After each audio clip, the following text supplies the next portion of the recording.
नमस्कार, आओ मिलकर सीखे चैनल पर आपका हार्दिक स्वागत है। इस वीडियो में मैं लेकर आया हूं कक्षा 7 नागरिक शास्त्र की दैनिक और वार्षिक पाठ योजना, जिसमें प्रकरण लिया है बदलता पारिवारिक परिवेश। इसमें शिक्षण बिंदु है बुजुर्गों की स्थिति, लैंगिक असंवेदनशीलता और बालक और बालिका में अंतर। तो चलिए शुरू करते हैं।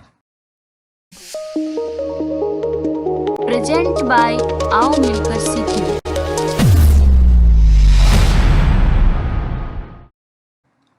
सर्वप्रथम लिखेंगे विद्यालय का नाम, जहां पर आप ये लेसन प्रस्तुत करेंगे। कक्षा 7 विषय नागरिक शास्त्र, प्रकरण बदलता पारिवारिक परिवेश। यहाँ पर दिनांक, कालांश और समयावधि 30 मिनट। फिर टेबल ड्रॉ करके एक तरफ लिखेंगे शिक्षण उद्देश्य, दूसरी तरफ अपेक्षित व्यवहारगत परिवर्तन। शिक्षण उद्देश्य में पहला लिखेंगे ज्ञानात्मक। इसमें लिखना है विद्यार्थी पारिवारिक परिवेश के बारे में विदित सामान्य जानकारी का प्रत्यास्मरण कर सकेंगे। विद्यार्थी पारिवारिक स्थिति का प्रत्याभिज्ञान कर सकेंगे।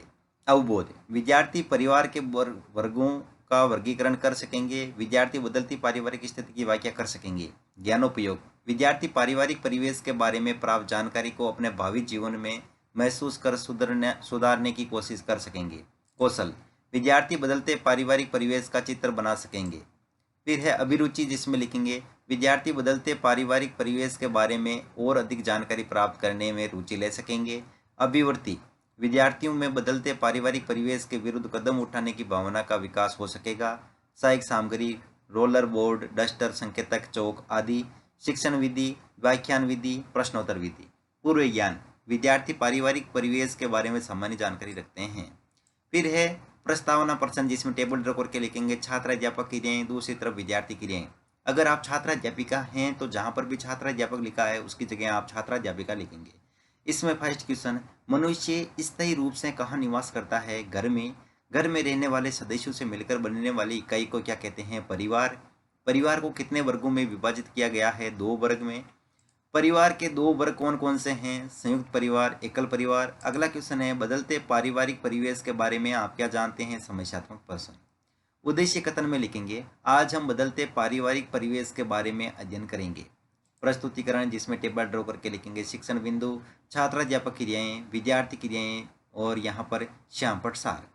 फिर शिक्षण बिंदु में पहला लिखेंगे बुजुर्गों की स्थिति। इसमें विकासात्मक प्रश्न में फर्स्ट क्वेश्चन, किसको मिलकर समाज का निर्माण किया गया है? परिवारों को। अगला क्वेश्चन है प्राचीन काल में परिवार का मुखिया किसे माना जाता था? बड़े बुजुर्गों को।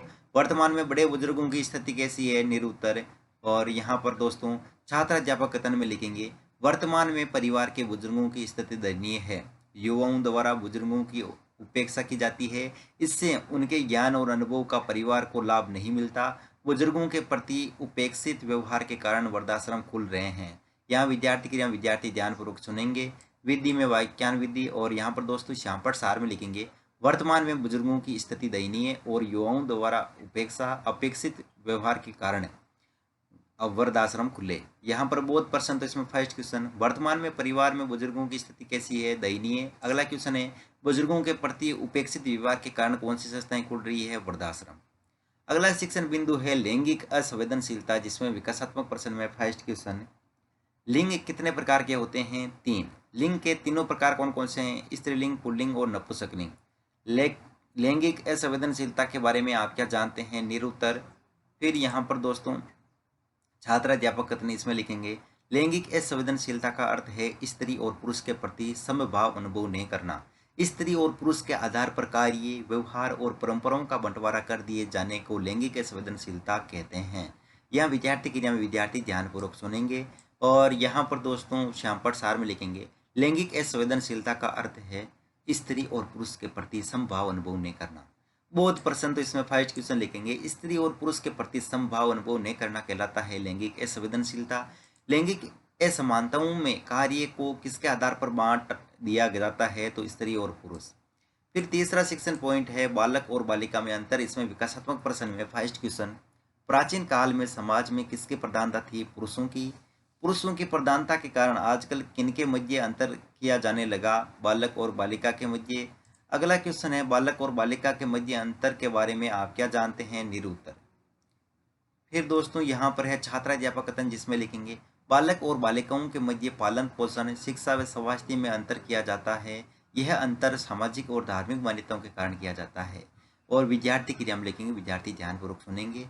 और यहाँ पर सार में लिखेंगे सामाजिक और धार्मिक मान्यताओं के कारण बालक और बालिकाओं के मध्य अंतर, पालन पोषण, शिक्षा, स्वास्थ्य, सामाजिक और धार्मिक मान्यताएं।